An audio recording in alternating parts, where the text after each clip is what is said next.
Espero que todo bien. Bueno, vamos a dar Igualmente. comienzo al estudio de esta tarde. Vamos a tener una oración, por favor, y comenzamos con el estudio del libro de los Gálatas. ¿Oramos? Te damos gracias, nuestro Dios, en esta tarde por poder tener la oportunidad de abrir tu palabra nuevamente. Te pedimos que sea de provecho para nuestras vidas, que sea clara, Señor, y que seas tú el que pueda enseñarnos, Señor, para saber cómo conducirnos, para llevar adelante tu palabra, para así poder agradarte, Señor, en todo lo que nos has dado. Te lo agradecemos en el nombre del Señor Jesús. Amén. Bueno, muy bien. El que quiera desmutearse ahora este ratito, por favor, con la responsabilidad de no tener ruidos de fondo. Así vemos algunas cositas juntos y después continuamos con los micrófonos muteados. ¿Sí? No sé, Seba, si los tenés que desmutear vos o se desmutea cada uno. No, cada uno puede liberar el micrófono y hablar cuando quiera, no hay problema. Bien. Bueno, vamos ¿pudieron leer el pasaje entre el viernes y hoy? ¿Sí? Muy bien. Bárbaro, eso nos ayuda para ubicarnos en el contexto. Ustedes saben que, bueno, vamos a tocar Gálatas 1 y 2, lo mismo que tocó Mario el viernes. Mario quizás lo tocó de una manera más devocional, o sea, apuntó más al Evangelio. A ver, ¿quién me dice lo que nos dijo Mario de cuántas veces se repetía la palabra Evangelio en estos dos capítulos que nos toca estudiar? 9. Muy bien, ahí Marta te vi con la mano. Muy bien, Marta. Bueno, muy bien, 9 veces se repetía la palabra Evangelio. Yo voy a ir compartiendo alguna pantallita. A ver.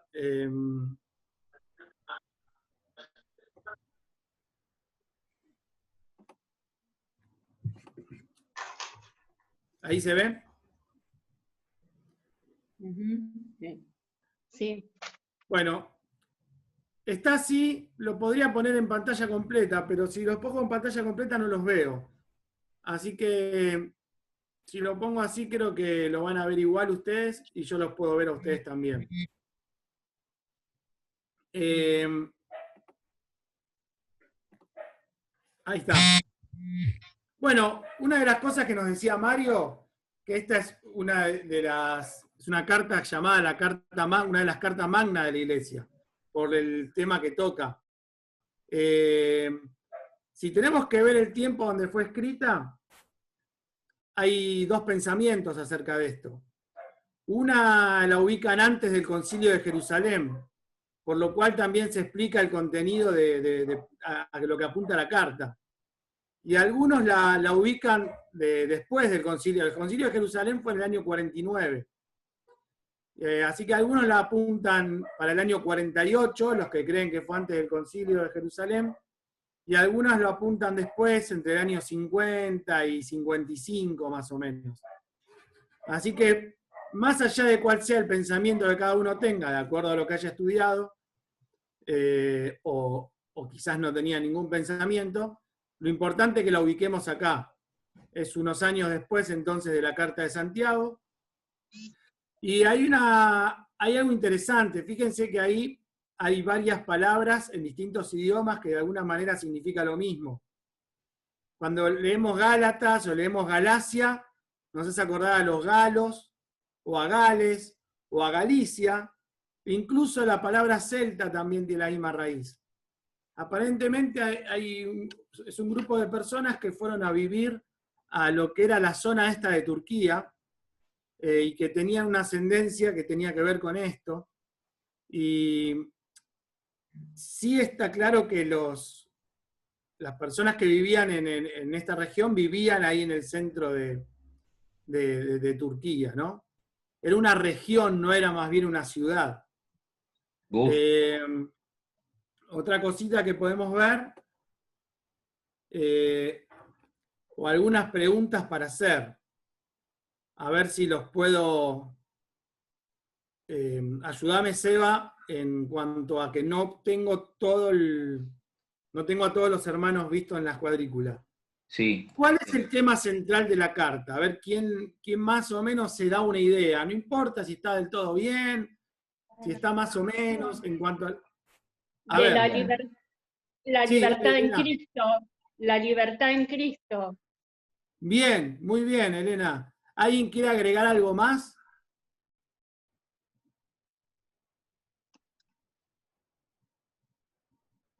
Levantó la mano Analía. Los falsos maestros. ¿Cómo, Y Pollín? la falsa doctrina.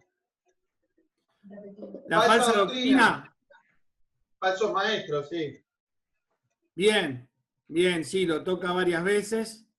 ¿Qué más? A ver, ¿alguno más que quiera aportar algo más?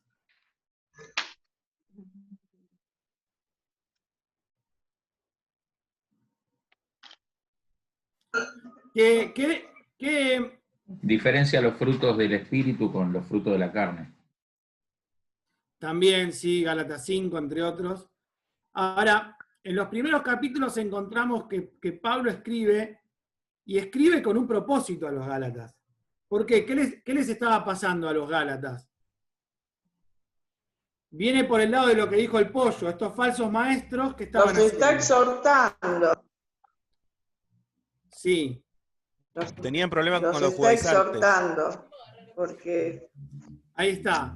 Tenían problemas con los judaizantes, no sé quién lo dijo. Y se infiltraban en los templos.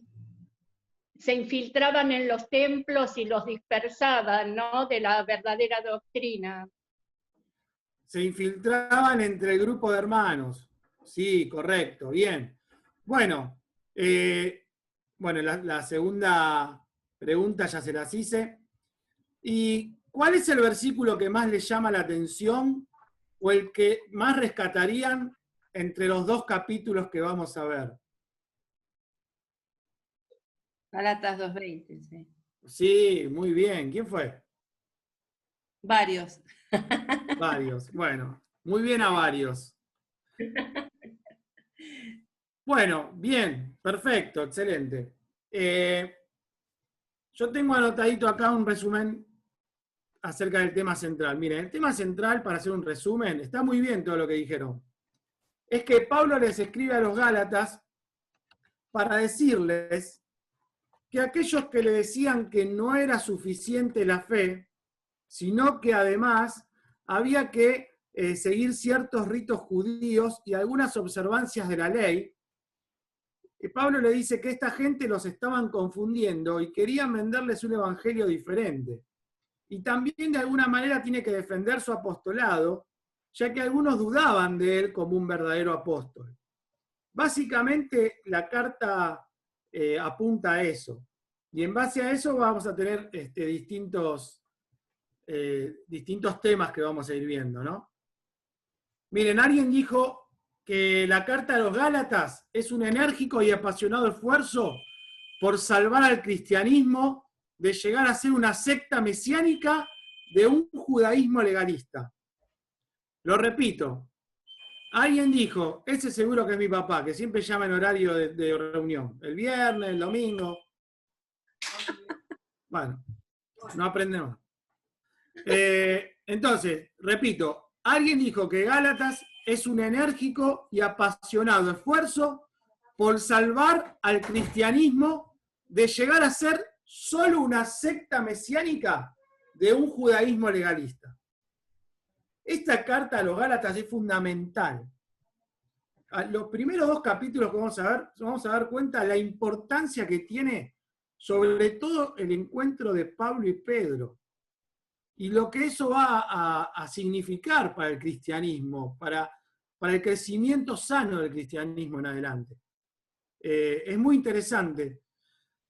Bien, ahora sí voy a compartir pantalla completa.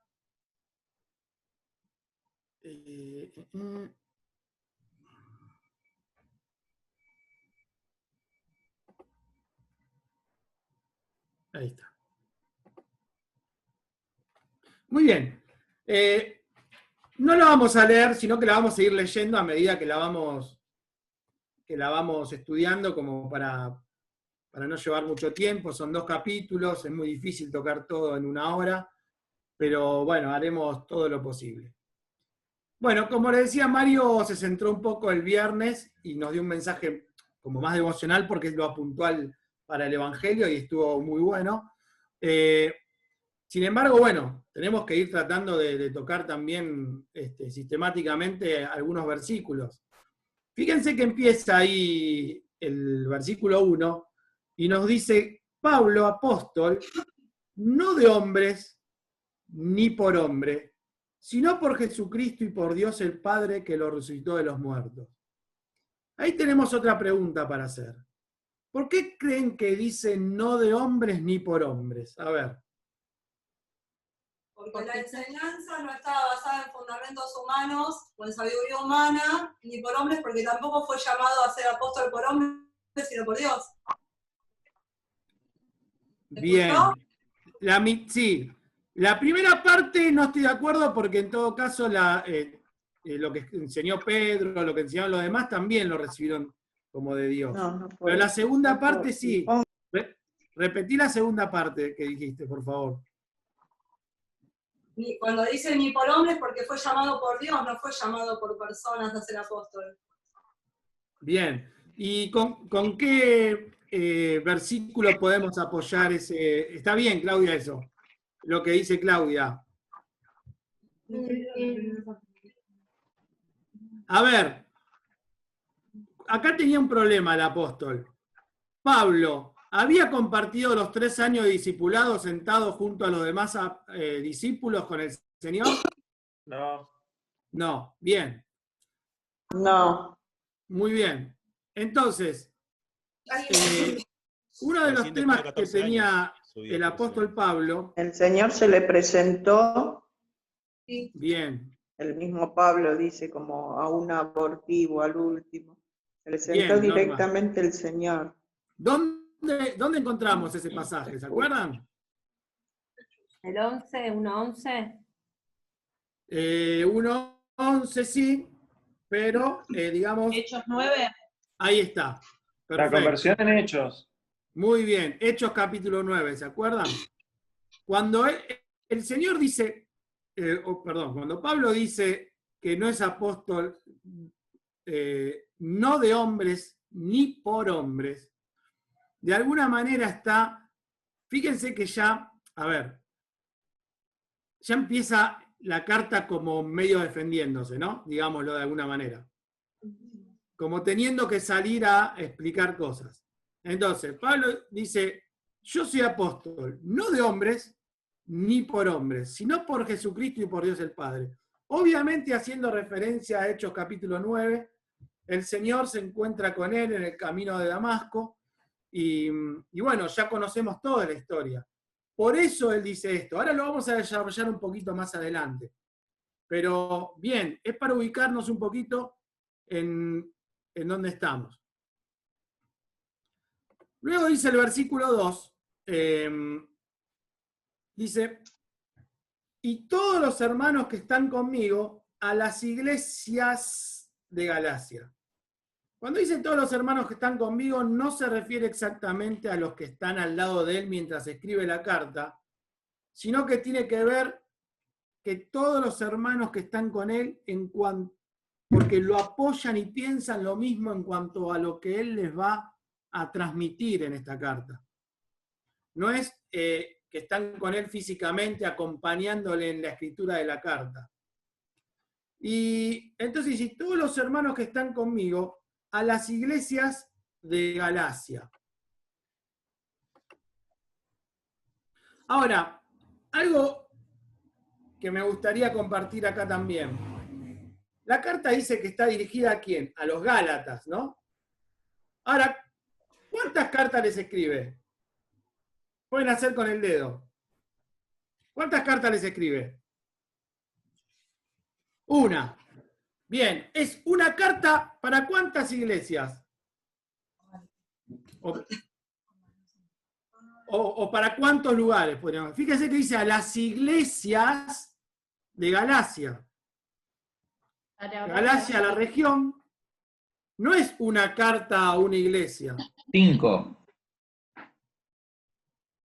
Bueno, bien, la verdad que no me fijé el número de iglesias exactas, pero no te puedo contradecir ni afirmar. Pero sí me parece importante este punto. Hay una carta dirigida a las iglesias de Galacia. Galacia en singular, iglesias en plural. Bueno, los que tenemos algunos años, lo hemos visto a Jorge Escopazo, siempre contar, incluso disentir con algunos hermanos, acerca de este pensamiento, ¿no? Que es la iglesia de una ciudad, una iglesia formada por varios locales, donde todos esos locales forman la iglesia de la ciudad. Pobre Jorge, durante años, bueno, discutió con muchos acerca de lo que es la interdependencia y estas cosas que se han hablado mucho. Pero lo más importante que me pareció acá resaltar es que es una carta a varias iglesias, o locales, podríamos decir, o lugares de reunión, que no eran templos en ese momento todavía, pero en plural a Galacia. Entonces, eso es importante porque indudablemente esta carta era leída y circulaba en la ciudad entre los distintos grupos de personas que se reunían en esa región más que ciudad.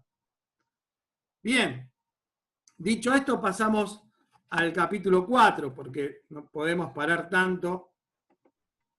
¿Alguien tiene algo para preguntar o decir?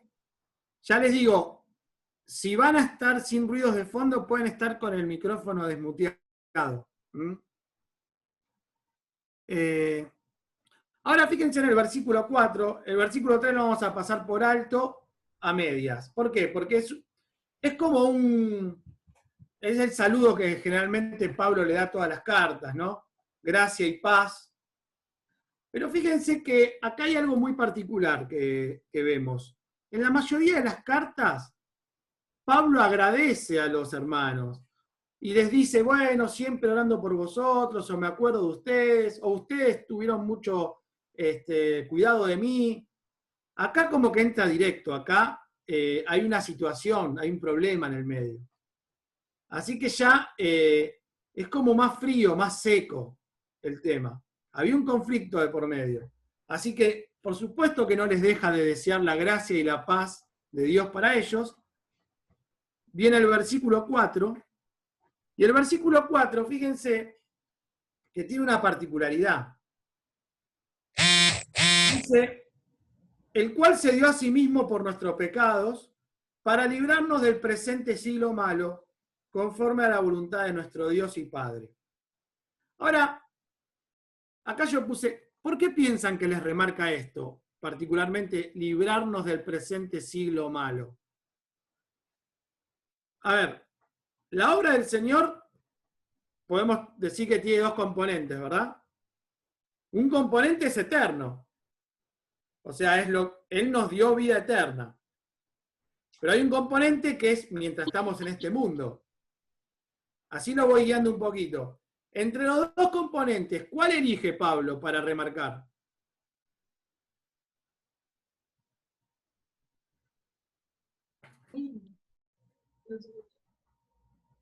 ¿Cómo? Habla de la voluntad de Dios. Antes de eso, ahí está escrito en el PowerPoint la frase. Dice, para librarnos del presente siglo malo. A ver, para ir avanzando. Lo que les quiero decir es que en otras cartas él ha dicho, le damos gracias a Dios que nos salvó para heredar un reino, y les habla del futuro, o les habla de la salvación que está por venir. Pero acá no les habla de eso, les habla de algo presente. Que la obra de Cristo, y él hace énfasis, para librarnos del presente siglo malo. Entonces, lo que yo digo es, ¿por qué piensan que no fue al aspecto eterno y futuro, sino más bien a la vida diaria de acá. ¿Por qué piensan que Pablo pudo ir hacia a esto en su mente? Porque cuando les habla a los judaizantes, le va a hablar a los judaizantes que ellos querían seguir con los ritos diarios o de las cosas para que sean expiados sus pecados. Entonces, acá complementa que la obra de Cristo, porque lo dice el versículo, de los pecados de ahora, de este siglo, y quiere abarcar eso. Va a abarcar eso. Perfecto, perfecto, ahí está. O sea, esto no lo dice porque sí, ninguna coma de la palabra de Dios está puesta porque sí. Siempre hay que ver por qué está puesta o por qué Dios quiere que. Entonces decíamos, fíjense que no hacen la obra de Cristo hacia el destino eterno, sino más bien hacia la vida de todos los días. Y eso es para que ellos sepan que era fundamental la obra de Cristo, no solo para salvación, sino para librarnos de las ataduras de la ley. Aparte de la maldad de este mundo, la maldad o lo maligno de este mundo, porque la palabra ahí que usa es penerou, que habla de un mundo malvado o maligno. Entonces, lo que él está diciendo es que de alguna manera le dice que la ley era un parche contra la maldad de este mundo, no una solución. Entonces ya empieza de alguna manera a meterse en el tema. Y dice, ustedes quieren volver para atrás, quieren ser judaizantes, quieren aplicar cosas de la ley. Pero recuerden que la ley era una sombra de lo que había de venir, y es un parche. La ley no ataca al pecado particularmente. Entonces le dice, justamente, y no de casualidad, por supuesto, les habla de que el Señor, el cual se dio a sí mismo por nuestros pecados, para librarnos del presente siglo malo, para librarnos de este mundo malvado, que ningún rito de la ley va a hacer que esa maldad salga de nosotros. Entonces ya se está metiendo en el tema. Y ahí es donde pasamos al versículo 6 ya, ¿no?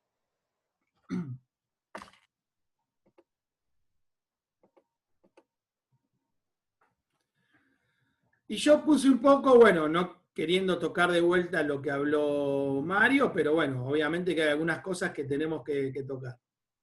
Del versículo 6 al 9, Pablo hace hincapié a un evangelio diferente. Y él dice, bueno, no es que haya otro evangelio. Está hablando de alguna manera como irónica. Sino que en realidad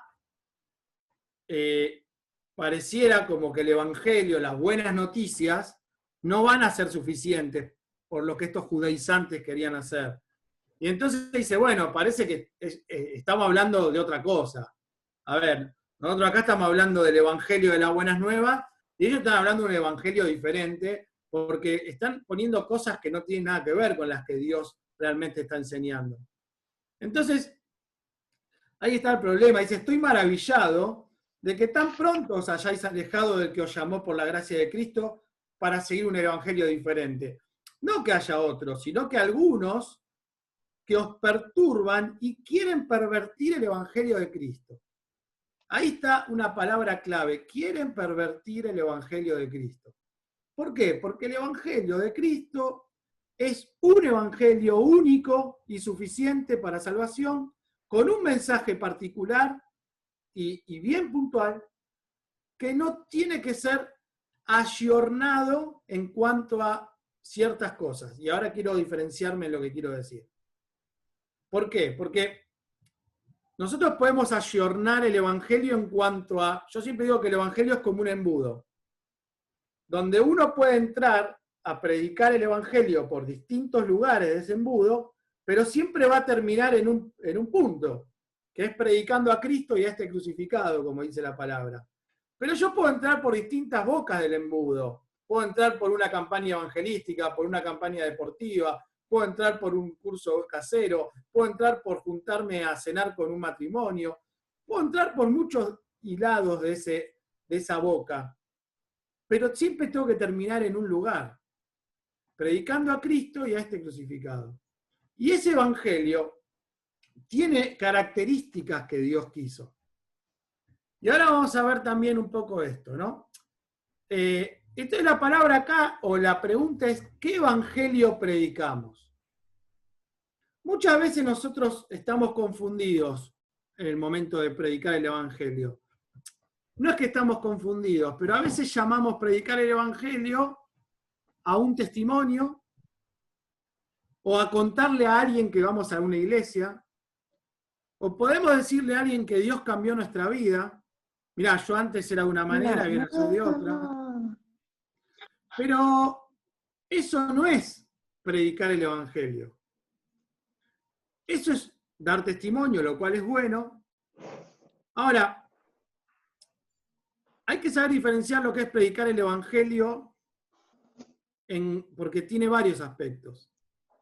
Si nosotros tuviéramos tiempo con la persona, ese evangelio se predica con toda paciencia y doctrina, como dice Timoteo.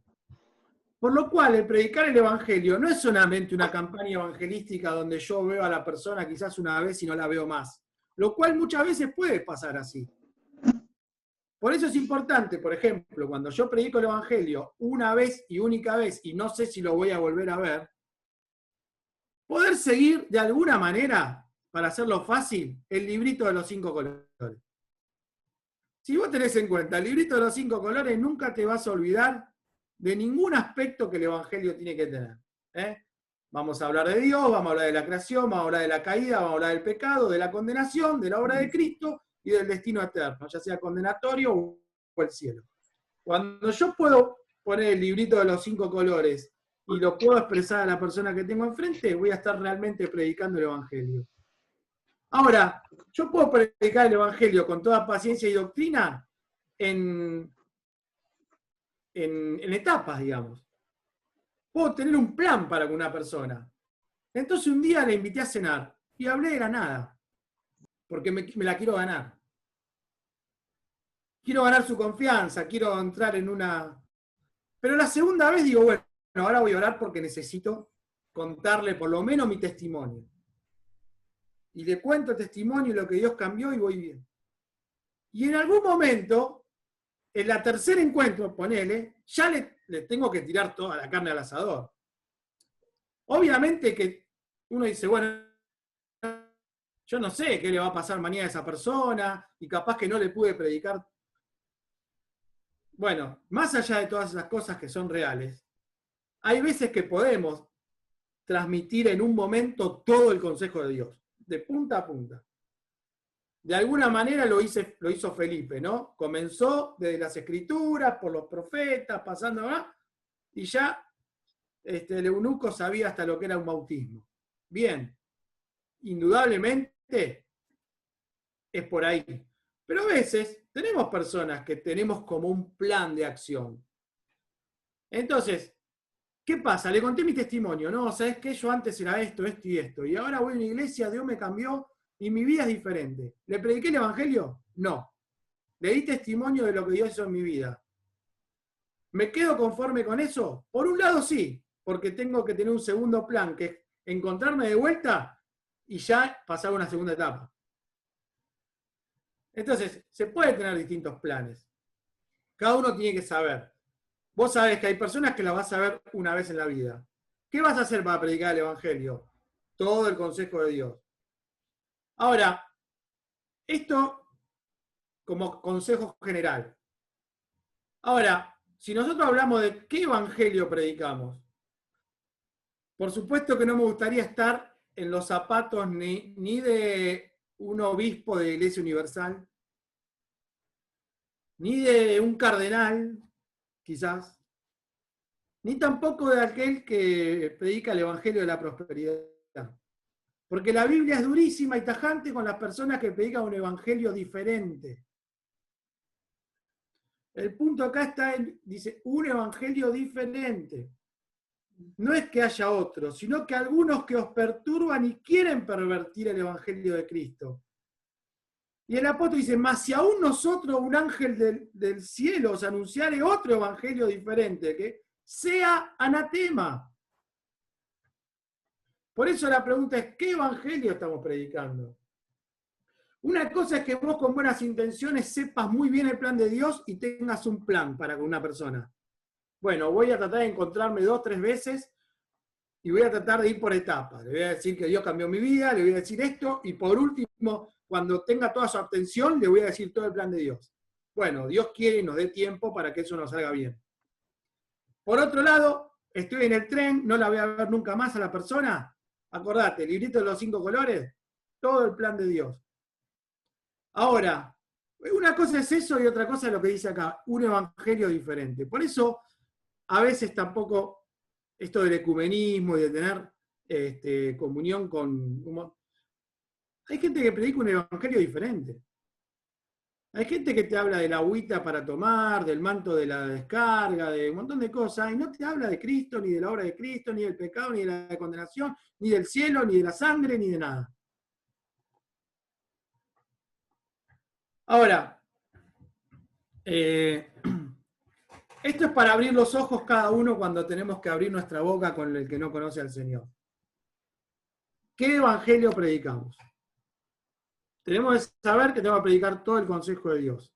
Acá había personas que a las buenas nuevas de Dios le querían agregar un montón de cosas de la ley, y el punto no era que la ley había pasado, sino lo que ellos decían es que la salvación se alcanzaba por la fe en Cristo, más el guardar algunas cosas de la ley. No es que ellos decían, la fe en Cristo, o la salvación se alcanza por la fe en Cristo, y esa fe en Cristo tiene que tener estos condimentos aparte, que sería otro cantar. Sino que ellos decían, no, vos la fe en Cristo no te alcanza para ser salvo, aparte necesitas esto, y ahí estaba lo grave. Muy bien, seguimos adelante. ¿Alguna pregunta o algo que quieran aportar?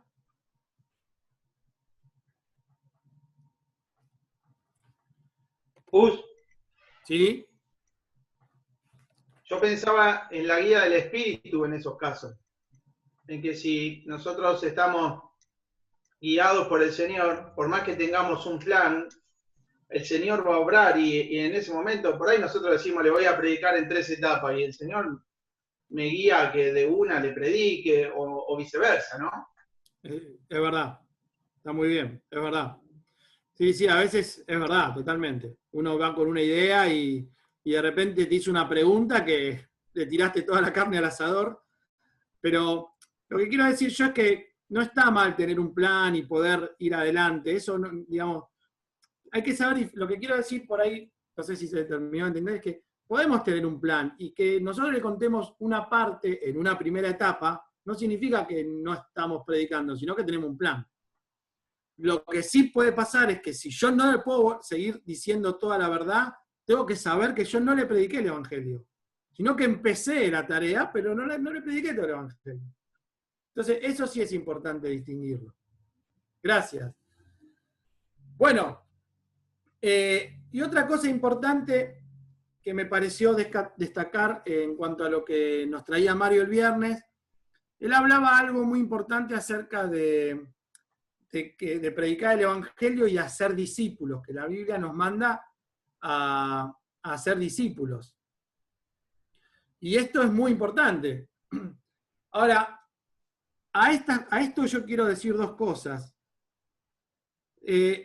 Hacer discípulos no es solamente abrir la Biblia una vez por semana con una persona que estás discipulando,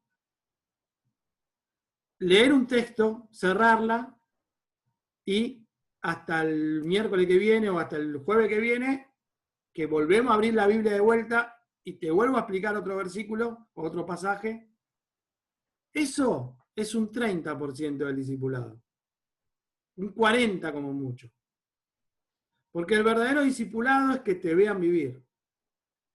El verdadero discipulado es pasar tiempo con la persona.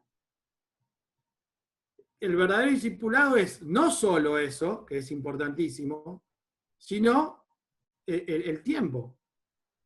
Tenemos pruebas claras de personas que han dedicado tiempo a personas y que la han ganado más, no solo con la Biblia, iba a decir más que con la Biblia, no. La Biblia siempre tiene que estar. No solo con la Biblia, sino con la Biblia vivida. ¿eh? A veces el que trabaja con adolescente o con un joven, bueno, vení, acompáñame a tal lado, y vas por la calle y de repente uno se te cruzó en un auto y vos le diste un testimonio quizás callado. Y de repente necesitó algo y vos se lo llevaste. Y de repente hubo una situación donde vos le dijiste, che, ¿sabés que la Biblia dice esto? Y no necesitaste estar sentado el miércoles a las 7 de la tarde con la Biblia abierta. Porque en ese momento le dijiste, che, mira, esto no es bueno, porque ¿sabés qué? Dios dice esto en su palabra. Eso es más importante, o tan importante, como lo otro. ¿Qué era lo que hacía el Señor? Él vivía, convivía, iba de camino y aprovechaba las oportunidades. A veces, incluso nos pasa con nuestros hijos, a veces no tenés todo el tiempo de sentarte todos los días con la palabra a hacer un devocional familiar. Pero en donde se están peleando, vos le decís, mirá, está mal lo que estás haciendo, porque la palabra de Dios dice que vos esto no lo tenés que hacer. Eso es tan importante como el sentarte, porque es la enseñanza práctica del momento con la palabra de Dios en el momento donde la tenés que aplicar. Eso es un punto en cuanto al discipulado. Y lo otro que pensaba en cuanto al discipulado, pensaba en la obra misionera. En estos tiempos hemos hablado con algunos misioneros que son punta de lanza. Y dicen, bueno, yo estoy para predicar el Evangelio. Y uno dice, ¿habrá hecho algún discípulo antes de irse a otra ciudad o de cambiar de lugar? Porque el otro día leíamos, y la palabra nos dice, evangelizar, hacer discípulos. Y muchas veces nos ha pasado con algunos misioneros de este tema, de que sale siempre ese tema, ¿no? Bueno, me voy a ir a otra ciudad. Bueno, pero pará, ¿cuántos discipulaste acá? Porque no es solamente predicar, por lo que leíamos en la palabra. Y eso me pareció importante a la hora quizás de trazar también una línea en cuanto a la obra misionera. Lo hemos hablado por ahí con algunos, como que no hay nada así establecido. Como que sigue todo en discusión en algunos casos, ¿no? Algunos tienen un pensamiento, otro. Bueno, a mí me salió un disparador por ahí. Quizás alguno esté de acuerdo, quizás alguno le agregue algo más, quizás sirva para aportar. Pero bueno, me parece importante también en este caso, ¿no? A veces el misionero va pasando, bueno, yo tengo que ir a predicar, y quedó ahí trunca la obra, porque faltó ese discípulo que no se hizo. Bueno, es algo para tener en cuenta también. Muy bien. Seguimos adelante.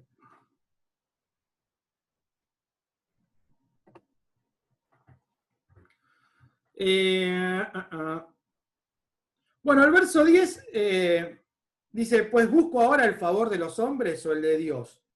¿O trato de agradar a los hombres?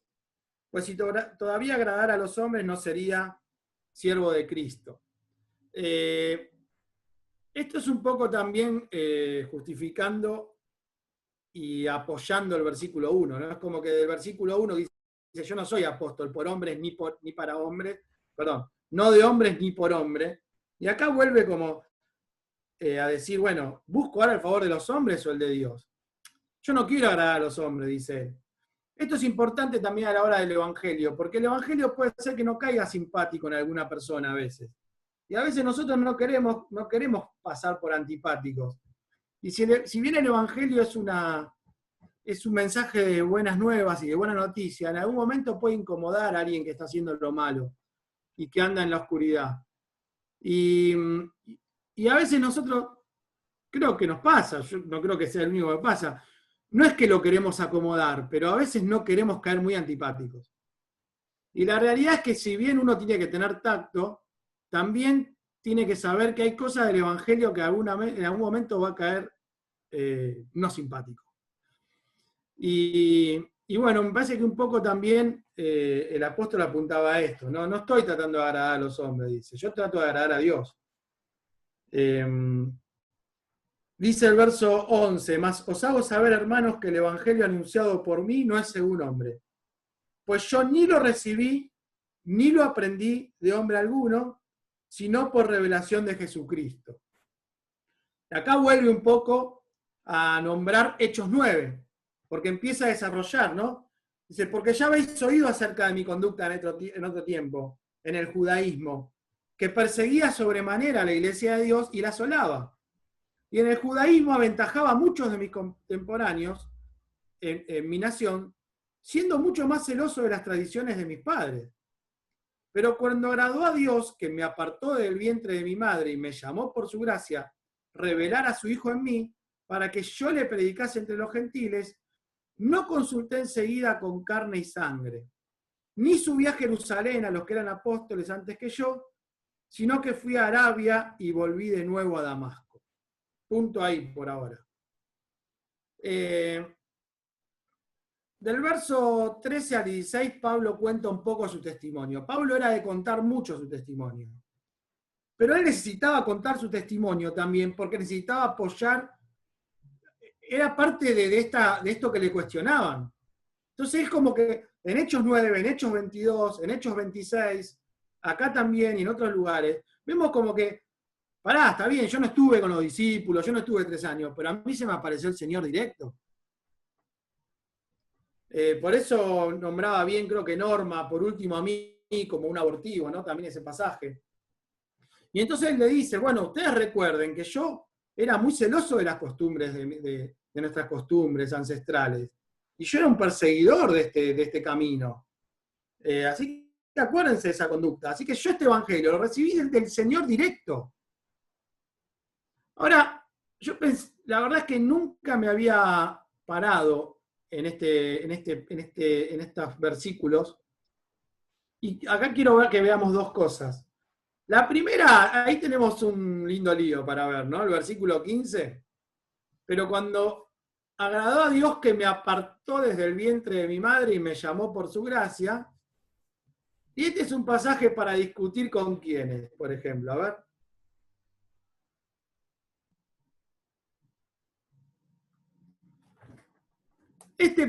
Dale.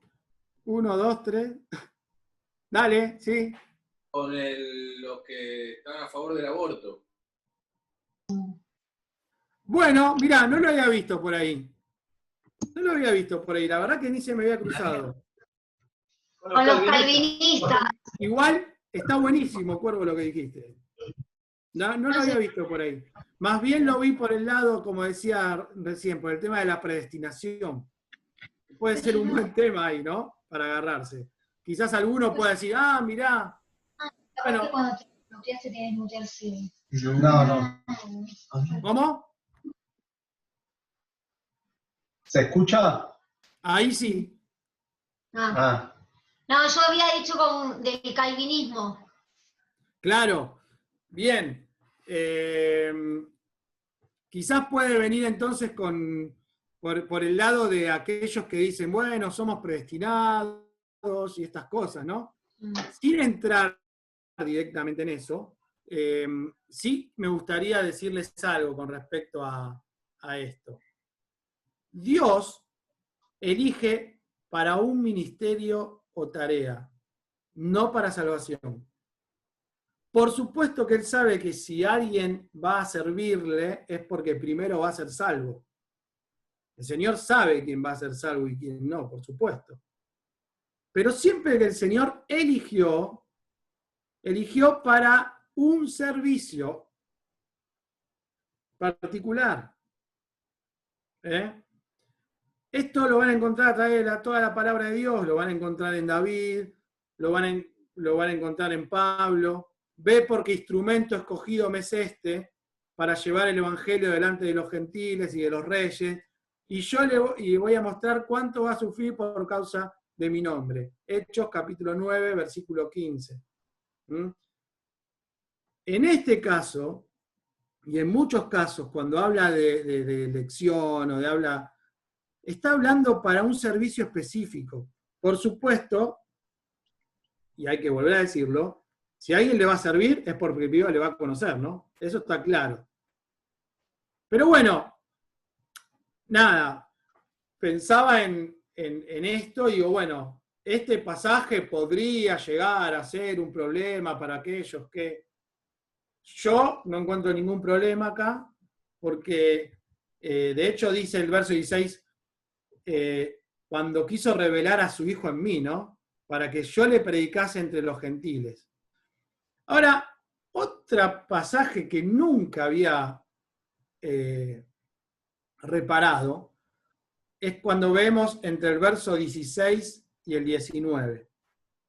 Si vemos entre el verso 16 y el 19, dice, bueno, leemos el 15, pero cuando agradó a Dios que me apartó del vientre de mi madre y me llamó por su gracia, revelar a su Hijo en mí, para que yo le predicase entre los gentiles, no consulté enseguida con carne y sangre, ni subí a Jerusalén a los que eran apóstoles antes que yo, sino que fui a Arabia y volví de nuevo a Damasco. Y yo no sé si en algún momento reparaste en esto de que Pablo fue a Arabia. La verdad, siempre lo leí por arriba, les soy sincero. O sea, lo leía, lo tenía en cuenta, pero ¿cómo fue a Arabia? ¿Qué era Arabia? ¿Qué fue a hacer Arabia? ¿Cuánto tiempo? ¿A qué le decían Arabia? Y acá tenemos dos cosas para mirar. Lo primero, como dice ahí en el título del PowerPoint, un secreto que no es tan secreto. ¿Por qué? Bueno, el secreto de la relación personal íntima con Dios. Un secreto que no es tan secreto, porque todos lo sabemos. La importancia de un tiempo con el Señor. ¿Por qué digo esto? Porque muchos piensan que Pablo fue a Arabia. Acá hay varias cosas. Algunos dicen Arabia a todo lo que era en ese momento la parte árabe, que no tenía que ver con los judíos, y que también era gentil. Otros hasta se arriesgaron a decir que era del otro lado del Jordán, de la zona de los nabateos, aunque no hay mucho para decir. Y otros piensan, en base también a Gálatas 4, cuando habla del monte Sinaí, que está en Arabia, que justamente lo habla, de que Pablo tuvo como 3 años recluido en el desierto, donde el Señor le enseña a predicar el Evangelio y un montón de cosas, y como dicen algunos, donde estuve leyendo, a Pablo se le había dado vuelta la vida, le había quedado la vida pata para arriba. Pablo venía de perseguir cristianos, Pablo se crió a los pies de Gamaliel. Pablo aventajaba a muchos de lo de su nación, dice. De repente se le aparece el Señor, le tira todos los esquemas abajo. Y dice, no consulté ni con carne ni con sangre, ni subí a Jerusalén, a los que eran apóstoles antes que yo, sino que fui a Arabia. Yo no sé si alguna vez hiciste hincapié y te paraste en esa, sino que fui a Arabia. La realidad es la primera vez, cuando lo leí en la semana, digo, bueno, por ahí Mario dice algo de esto. No. Cuando lo leí en la semana, dije, ¿fue a Arabia? ¿Qué fue a hacer Arabia? ¿Cómo fue a Arabia? ¿Qué era Arabia? Bueno, ya les digo, me gusta a mí decir las distintas corrientes de cosas que hay. Por ahí la que más me inclino, ya les digo, en Arabia dice que estaba el monte Sinaí. El monte Sinaí no es cualquier lugar. Ahí estaba Moisés, el Señor se aparta al desierto, hay muchos lugares, y el otro día viendo un programa acerca de los rollos del Mar Muerto, la semana de los rollos del Mar Muerto de Qumran, hay una enseñanza muy fuerte acerca de lo que es Dios y el desierto para con sus siervos. Y algunos van por esa línea, ¿no? Y dicen que era como fundamental para Pablo haber ido a ese tiempo ahí, donde Pablo recibe de Dios, muchos creen esto, directamente un montón de cosas, porque ¿en qué momento si no el Señor le enseña el Evangelio? De tal manera que él predicaba el Evangelio de la misma manera que lo hacían Pedro y los demás. Y ahora lo vamos a ver. tiene mucho sentido. No hay nada en la palabra de Dios, ¿eh? Son todas corrientes de pensamiento. Simplemente lo que hay es esto que les comento. Y hay principios de ideas que podemos sacar de un lugar o de otro. Así que bueno, ¿qué es lo importante de esto? Indudablemente Dios estaba preparando a su siervo, si es así. Dios preparó a su siervo en la soledad del desierto, en la intimidad con él. Y lo que yo quiero hacer hincapié es a la intimidad con él. A ese momento que todos necesitamos de aprender a los pies de él. Siempre recuerdo un mensaje de Mario Mulki hijo. Él contó que a los 15 años le habían ofrecido a sus tíos, la multitud, le habían ofrecido ir a estudiar a un instituto bíblico en Buenos Aires, de mucho renombre. Y bueno, él tenía 15, 16 años y no podía dejar Santiago del Estero y recién empezaba a trabajar con los adolescentes y estaba en pleno estudio. Y él contó en un mensaje, y no me lo olvidé nunca más, que estaba muy angustiado con este tema, estuvo semanas angustiado. Y dice que él se arrodilla en su cama y en un momento como que le sale de él el decir, llorando, dice, Señor, vos sabés que yo no puedo hacer esto, aunque me muero de ganas de hacerlo. Y le dijo, Señor, sé tú mi maestro. Sé tú mi maestro. Y ya vemos el aprovechamiento que el hermano tuvo. Es un hermano que tiene mucho aprovechamiento en compartir la palabra. Pero esto es muy importante, ¿no? Podemos tener los mejores maestros de instituto bíblico. Podemos haber escuchado a los mejores predicadores. Pudimos tener años de conferencias. Pero si no pasamos tiempo con el Señor, probablemente no aprovechemos como tenemos que aprovechar todo eso que tuvimos. Por eso es muy importante recalcar esto, ¿no? Pablo había estado a los pies de Gamaliel, Pablo conocía el judaísmo de punta a punta, la escritura, la Torá, todo lo que se te ocurra. Pero indudablemente el Señor lo preparó, siendo que esto sea así como decimos, ¿no? Lo cual es muy probable. Ahora bien,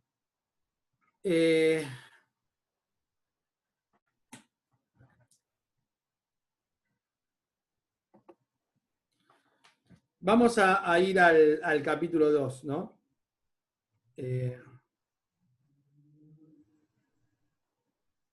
Bueno, cierro un poquito ahí entonces. Sino que fui a Arabia y volví de nuevo a Damasco y después, pasados 3 años, subí a Jerusalén para ver a Pedro y permanecí con él 15 días. Pero no vi a ninguno de los otros apóstoles, sino a Jacobo, el hermano del Señor. En esto que os escribo, he aquí delante de Dios que no miento, dice. Después fue a las regiones de Siria y de Cilicia, y no era conocido ni de vista siquiera, dice, por las iglesias de Judea, que eran de Cristo. Ni siquiera lo conocían de vista las iglesias de Judea. Solamente oían decir, aquel que en otro tiempo nos perseguía, ahora predica la fe que en otro tiempo asolaba. Cuando ustedes van a Hechos 9, cuenta de que está en Damasco y que después de un tiempo va a Jerusalén. Pero no habla nada de Arabia. Solamente lo dice acá. Por eso también hay muy poca información de esto, ¿no? Está bueno poder seguir investigando. La verdad que me metí mucho con el tema, me interesa mucho, estuve leyendo bastante y me parece muy importante, no me parece muy poca cosa esa preparación de Pablo y ese momento. Particularmente nunca había escuchado de esto porque no me había detenido a considerar esas 3 palabritas, ¿no? Sino que fui a Arabia. Por lo menos yo. Ahora, seguimos con el capítulo 2, y dice, después, pasados 14 años, subí otra vez a Jerusalén con Bernabé, llevando también conmigo a Tito. Pero subí según una revelación, y para no haber corrido en vano, expuse en privado a los que tenían cierta reputación el evangelio que predico entre los gentiles. A ver, traduciendo. Pasado 14 años, fue a ver a los apóstoles, a los que tenían reputación, a las columnas de la iglesia en Jerusalén, y en privado él les puso el evangelio que él estaba predicando. Dice, ahora cuando dice, para no correr o haber corrido en vano, expuse en privado a los que tenían cierta reputación el evangelio que predico ante los gentiles. Mas ni aun Tito, que estaba conmigo, con todo y ser griego, fue obligado a circuncidarse. Y esto, a pesar de los falsos hermanos introducidos a escondidas, que entraban para espiar nuestra libertad, que tenemos en Cristo Jesús, para reducirnos a esclavitud, a los cuales ni por un momento accedimos a someternos, para que la verdad del Evangelio permaneciese con vosotros. Hasta acá por ahora. Vamos a ir explicando esta primera parte. Acá, hermano, lo que tenemos que entender, que en estos versículos de Gálatas, tenemos que entender que se gesta y se organiza a través del Espíritu Santo las bases de la iglesia a futuro y la importancia de estos grandes hombres de Dios, que fueron Pablo y Pedro. Ese encuentro fue clave para una iglesia unida, que no estuviera separada entre judaizantes y gentiles, o alguien que le predica a los gentiles y alguien a los judaizantes. Ese encuentro fue clave y fue generado por el Espíritu Santo a través de una revelación que se le dio a Pablo, dice el verso 2. Eso es maravilloso de la obra de Dios. Ahora, Pablo no sube para rendir cuentas. Y tampoco los apóstoles le dijeron, bueno, subí, a ver, ¿quién sos vos? Ahora, si bien eso no fue así, imagínense por un segundo y pongámonos un poco en los zapatos de ellos, ¿no? Este gesto de Pablo, a pesar de que estuvo movido por el Espíritu Santo a hacer esto, era un gesto fundamental para que los apóstoles primero supieran que el evangelio que predicaba era un evangelio genuino. No era Pablo el que necesitaba ratificar el evangelio que estaba predicando, porque él lo recibió directamente del Señor. No había dudas del evangelio que él estaba predicando. Pero él lo hace como un sentido de humildad y de unidad, como diciendo, voy a subir, a hacer caso a la visión, me voy a juntar con Pedro, me voy a juntar con los hermanos, columna de la iglesia de Jerusalén, para que también ellos vean que lo que yo recibí del Señor es lo mismo que recibieron ellos. Este encuentro es fundamental para la iglesia. Pongámonos un segundo en los zapatos. Los apóstoles convivieron años con el Señor. Todos juntos, sabían de qué estaban hablando, sabían quién era el Señor, fueron enseñados por Él, se forma la iglesia, las columnas de la iglesia en Jerusalén son Pedro, son... Bien. De repente aparece uno por ahí que está predicando el Evangelio. Vos imaginate, ¿no? Estamos, no sé, 4 o 5 referentes de la iglesia haciendo una campaña evangelística en la Plaza Kennedy, y de repente tenemos otro de la iglesia que está haciendo otra actividad en otro lado. ¿Cómo te caería? Si no estuviera nada hablado. Es chocante, hay que ponerse ahí un poquito en el lugar. ¿No? Nosotros estamos todos acá, de repente no se crió con nosotros, ¿no? Está predicando allá, ¿qué estará predicando? ¿Está bien lo que predica? De repente perseguía a la iglesia, ahora no la persigue más. Hace ruido, ¿verdad? Hay que ponerse ahí un poquito en el contexto. Así que, mientras tanto, en estos años, esto continuaba así, había como algo paralelo. Acá está la iglesia de Jerusalén haciendo sus cosas, acá está Pablo, Bernabé haciendo sus cosas. De repente Pablo recibe la visión y él va a rendir cuentas, entre comillas, a Jerusalén, no porque él necesitara, sino que como que para que nosotros digan, bueno, Pablo está corriendo en vano, ¿no? Andá a saber qué evangelio está predicando. Esta unión fue, como les decía, fundamental. Ahora, este es un gesto fundamental para que los apóstoles primero supieran que el evangelio que predicaban era el mismo. Era el mismo evangelio, recibido uno en carne y hueso por el Señor y el otro, entendemos, en un tiempo de intimidad con el Señor también. Fíjense cómo sigue el relato.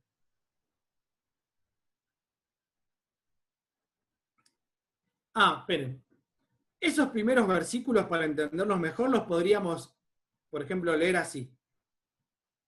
La exposición que hizo el apóstol Pablo a los dirigentes de la iglesia de Jerusalén acerca del evangelio que predicaba fue tan convincente que Tito, siendo gentil, no fue obligado a circuncidarse. Verso 3.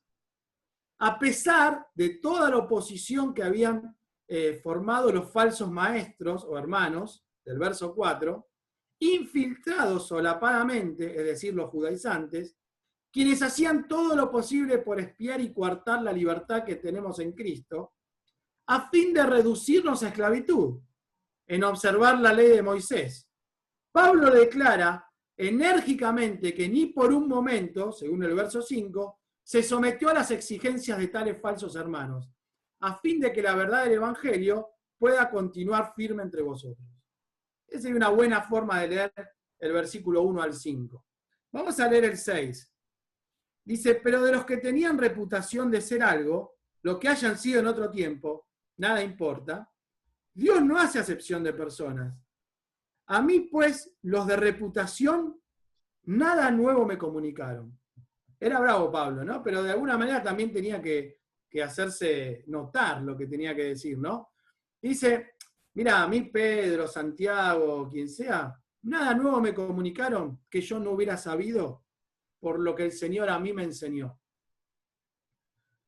Antes, dice, por el contrario, como vieron que me había sido encomendado el evangelio de la incircuncisión, como a Pedro le fue encomendado el de la circuncisión, dice, pues el que actuó en Pedro para el apostolado de la circuncisión, actuó también en mí para los gentiles.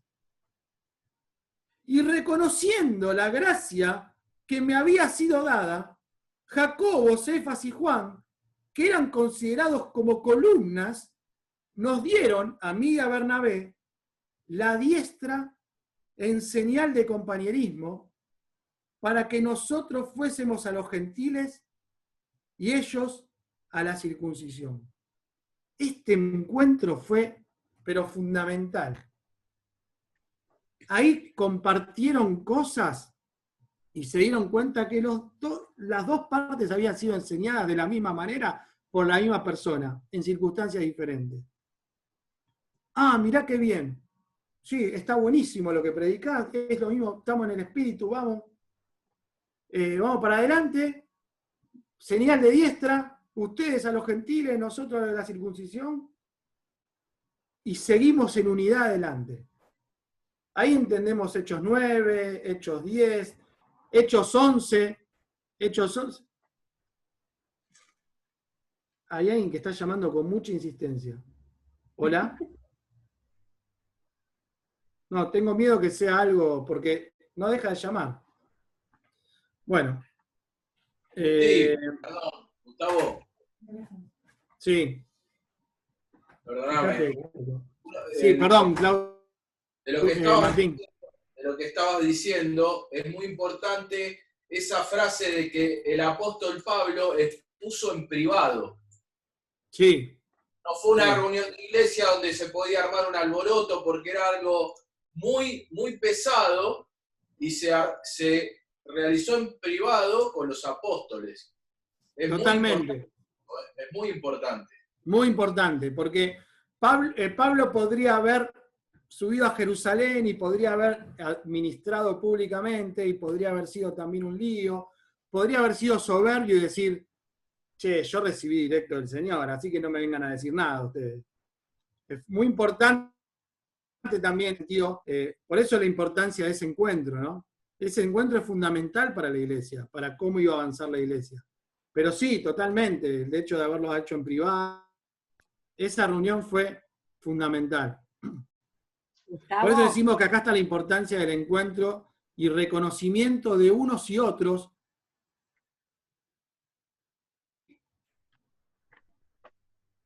¿Alguien me llamó? Sí, yo, Analía.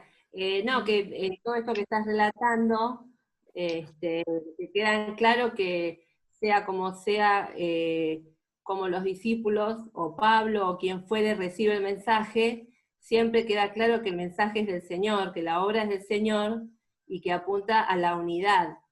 es decir, que nadie se destaque porque la obra es del Señor. Está muy bien. Eso es bárbaro, pero por eso también a veces uno cuando va caminando en las cosas del Señor, vas dándote cuenta que a veces las relaciones no son tan idílicas y las personas no somos tan perfectas.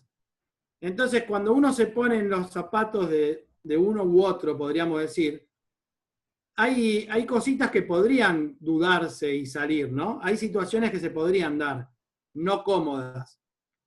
Por eso es importante también, obviamente, por la gracia de Dios y por el bien de la obra, lo que decís vos, Ana, que fue reconocido por ambas partes. El mensaje es de Dios, el mensaje es el mismo, el objetivo es glorificar a Dios.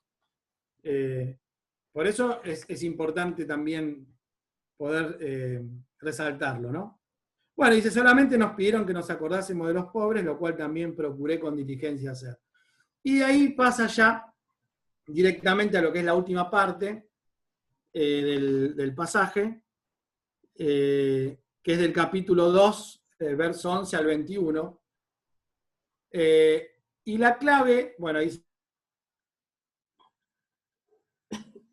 miedo a los de la circuncisión.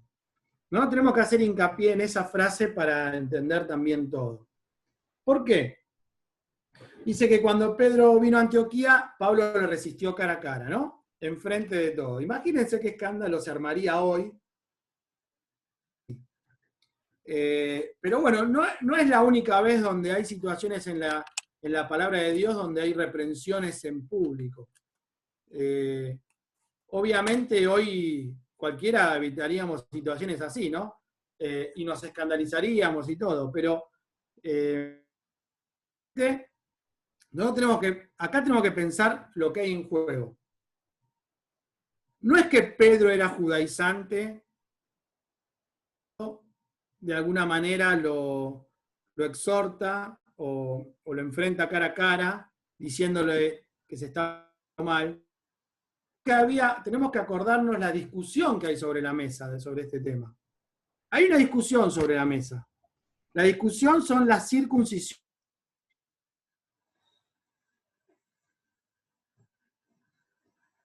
Contra la verdad del Evangelio única y suficiente para ser salvos. Había una discusión sobre la mesa y se dio una situación que no ayudaba para nada a esa discusión.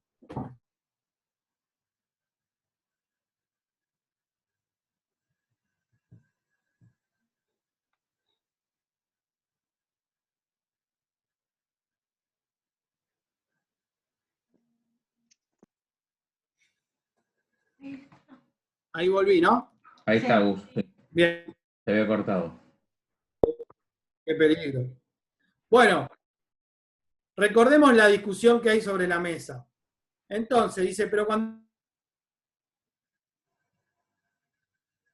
Pues antes que viniesen algunos de parte de Jacobo, comía con los gentiles.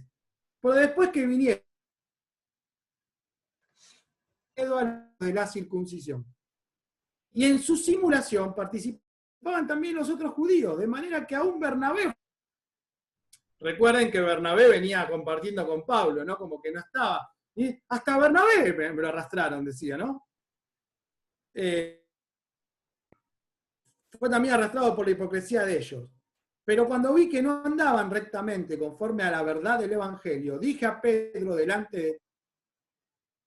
Siendo judío, vives como los gentiles y no como judío, ¿por qué obligas a los gentiles a judaizar o a vivir como los judíos, ¿no?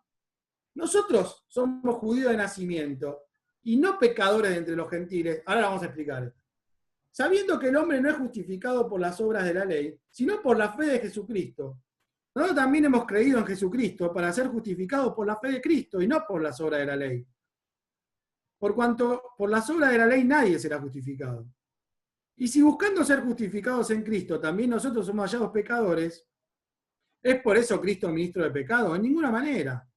Porque si las cosas que destruí, las mismas vuelvo a edificar, transgresor me hago. Porque yo por la ley soy muerto para la ley a fin de vivir para Dios. Con Cristo estoy juntamente crucificado. Y ya no vivo yo, mas vive Cristo en mí. Y lo que ahora vivo en la carne, lo vivo en la fe del Hijo de Dios, el cual me amó y se entregó a sí mismo por mí. No desecho la gracia de Dios, pues si por la ley fuese la justicia, entonces por demás murió Cristo. Tenemos la discusión que hay presente y pasa esta situación. Pedro estaba disfrutando de la libertad en Cristo y se podía sentar a comer con un gentil, lo cual un judío no podía hacer. Pero él estaba disfrutando de la libertad en Cristo. Y él, disfrutando de esa libertad, se sentaba a comer con los gentiles. Y no era ese el problema. El problema era que cuando venían los de la circuncisión, tenía miedo de que lo apunten y le digan, ah, mirá, vos comés con los gentiles. Ahora, lo que Pablo le dice es, Pedro, me dice, fíjate la ironía de lo que estás haciendo. Estamos peleando para que la gente sepa que la fe, la salvación es por fe, y vos estás disfrutando de la libertad en Cristo, que te da Cristo, pero por miedo a estos, te retraes cuando vienen y no te juntás con ellos.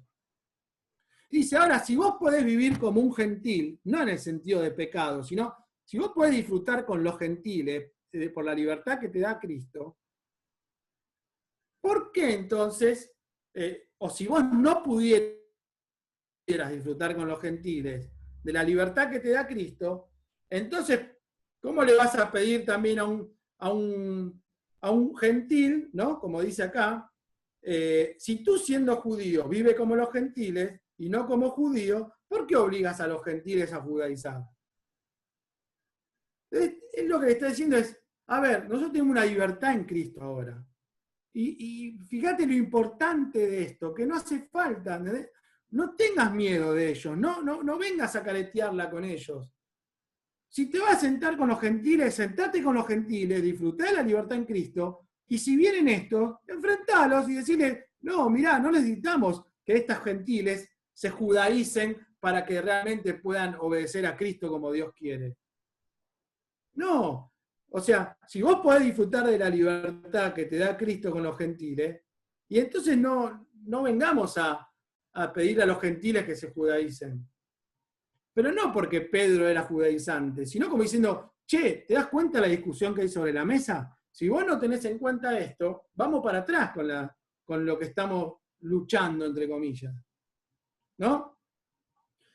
Porque ahí por eso dice, nosotros, judíos de nacimiento, y no pecadores entre los gentiles, porque se creía que los gentiles son pecadores, los judíos son santos. Entonces, si nosotros, que somos judíos de nacimiento y no pecadores entre los gentiles, sabemos que Cristo nos libertó, ¿no? Y sabemos que somos justificados no por las obras de la ley, sino por la fe en Cristo, ¿cuánto más le vamos a pedir a los gentiles que no se judaicen, sino que disfruten de esa fe en Cristo que es justa, única y suficiente? Y esa es la discusión que está ahí sobre la mesa, ¿no?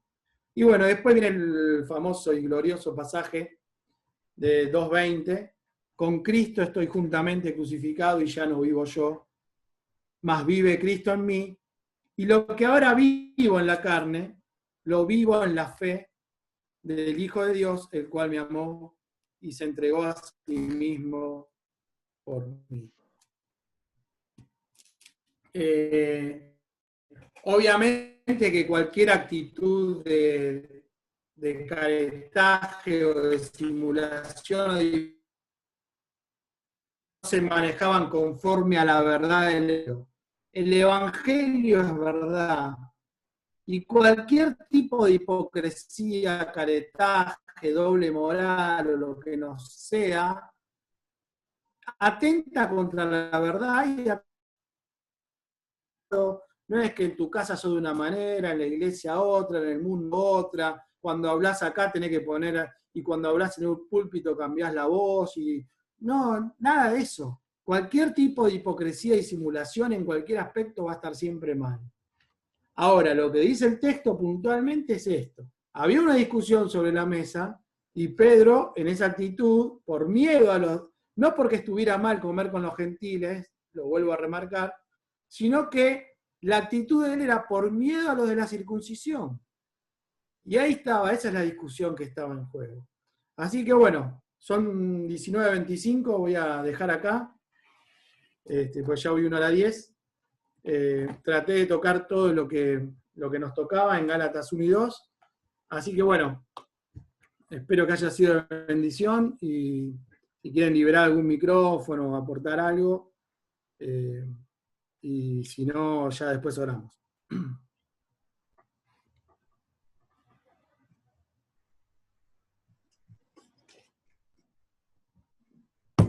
Gustavo, ¿Sí? volviendo un poco al principio, dos aclaraciones. Sería conveniente remarcar que cuando utilizamos cualquiera de los dos métodos que vos mencionaste, una persona que por única vez la vemos y queremos predicarle todo, o ya sea que tengamos una estrategia y como bien hemos aprendido en la iglesia, vayamos desenvolviendo el evangelio a medida que hay reconocimiento de los diferentes estados, no terminar haciéndole hacer la oración. Tiene que ser algo que surge de él. ¿No? Es importante poner un evangelismo que se está confundiendo hoy en día y se está diciendo a la gente que es cristiana porque repitió una oración y en realidad todavía no entendió nada. Se me terminó de cortar. Y con respecto a los misioneros... Se me cortó. Hola. Con respecto a los misioneros, también... Ahí te escucho, yo por lo menos. Considerar lo que está en el texto bíblico, que existen evangelistas, por ejemplo, los colportores, que llevaban la palabra de pueblo en pueblo, pero el texto bíblico nos hace referencia a que siempre que hay un evangelista atrás debe ir casi acompañando atrás el enseñador, como hizo Bernabé, por ejemplo, en Antioquía. Cuando él vio la gente que se convertía, enseguida fue a buscar a Pablo para que les enseñe. Y fue la misma forma que utilizó Pablo. Él evangelizaba, enseñaba y después dejaba a alguien para instrucción. Así, por ejemplo, vemos que hizo con Tito en Creta. Bien, había una iglesia, todavía no había ancianos, entonces manda a Tito para que enseñe y pueda establecerse ancianos en las iglesias. Bien, te escuché la mitad porque algunas cosas quedaron, no sé si es por mi internet o por el tuyo, pero por ahí los hermanos, si es mi internet, los hermanos te escucharon. Si es por el mío, lo repito, confírmenme el resto. No, esa a Gustavo se le corta. Se escuchó bien, Pablo. Gustavo tiene problemas. Debe ser el mío, entonces, está bien. ¿Cómo Gustavo tiene problemas? Sí, la verdad yo pienso, por lo menos en este último tiempo aprendí, que para mí el misionero prácticamente tiene que salir al lado de un maestro, trabajar juntos. Pero bueno, son pensamientos, por ahí no todos lo piensen igual. Se escucha mal, ¿no? Por las caras que veo se escucha mal. Esto que dijiste recién se escuchó bien. Ah, ok. Que lo que por las caras se escucha mal, eso.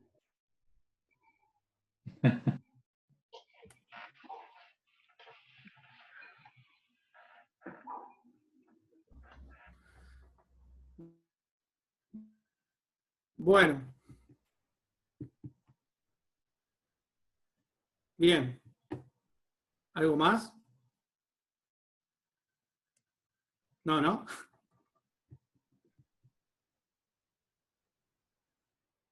Estoy muy mal de internet, ¿eh?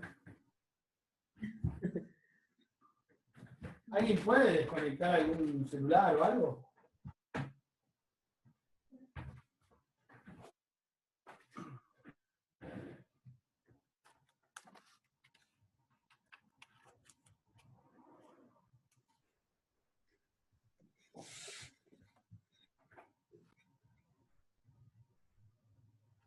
Bien, ¿ahí se escucha? Sí, ahí se escucha bien, Gus.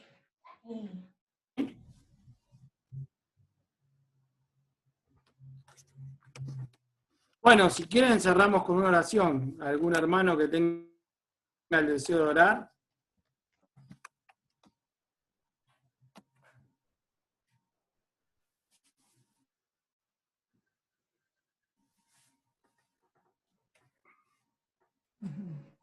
Bueno, dale, lloro. Querido Dios y Padre, te damos muchas gracias, Señor, por esta tarde que hemos podido aprender del libro de Gálatas, de tu palabra. Te damos gracias por Gustavo, que nos pudo transmitir claramente, Señor, la Escritura.